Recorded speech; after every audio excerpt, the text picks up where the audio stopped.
திருப்புவனம் காவலாளி திரு அஜித்குமார் அவர்கள் போலீசாரால் அடித்து கொலை செய்யப்பட்டார். இந்த போலீசாரும் செல்போனும் அப்படிங்கிறது ஒரு உதாரணம் சொல்றேன். இந்த ஆளும் கட்சிகள், திராவிட கட்சிகள், இரண்டு கட்சிகளும் 1947க்கு அப்புறம் சுமார் 72 ஆண்டுகள் ஆண்டுட்டு இருக்காங்க.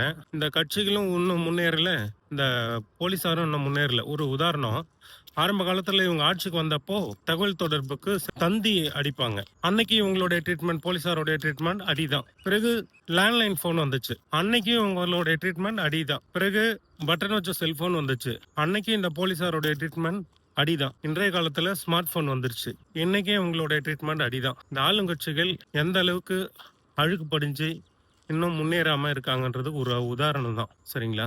எவ்வளோ அப்டேட் வந்துருச்சு. நம்ம டைரக்டர் சங்கர் படத்துல பாக்குற மாதிரி அந்நியன் படத்துல நம்ம பார்த்திருப்போம். அதாவது அந்த அந்நியன் மனசுக்குள்ளார ஆழ் மனசுல போயிட்டு உண்மையை, அவருடைய 8 வயசு வரைக்கும் உள்ள போயிட்டு உண்மையை வாங்குவாங்க, என்னென்ன செஞ்சாங்கிறது. அந்த மாதிரி சைக்காட்ரிஸ்ட் வச்சு உண்மையை கண்டறி நம்ம வலியுறுத்துறோம். இனியாவது இந்த அடிக்கிறத நிறுத்திட்டு இது மாதிரி போலீஸ் ஸ்டேஷனுக்கு ஒரு சைக்காட்ரிஸ்ட் வச்சு அவங்க கிட்ட உண்மையை வாங்குமாறு நம்ம அரசாங்கத்துக்கு பரிந்துரைக்கிறோம். அரசாங்கத்துக்கும் சரி, நீதித்துறைக்கும் சரி, இதை ஒரு முன்னுதாரணமா எடுத்து இனிமே அடிங்கிற ட்ரீட்மெண்ட்டை நிறுத்திட்டு அவங்களுடைய உண்மை கண்டறிஞ்சதுக்கு அப்புறம் தண்டனை கொடுங்க. அவங்க என்ன தவறு செஞ்சாங்களோ அதுக்கு ஏற்றவாறு நம்ம தண்டனை கொடுங்க. அதுக்கு நம்ம தலைவணங்குறோம். ஒரு தவறு செய்யாதவங்களையும் அடிச்சு ஒத்துக்க வைக்கிறது எந்த மாதிரியான ஒரு மிருகத்தனமான செயல்?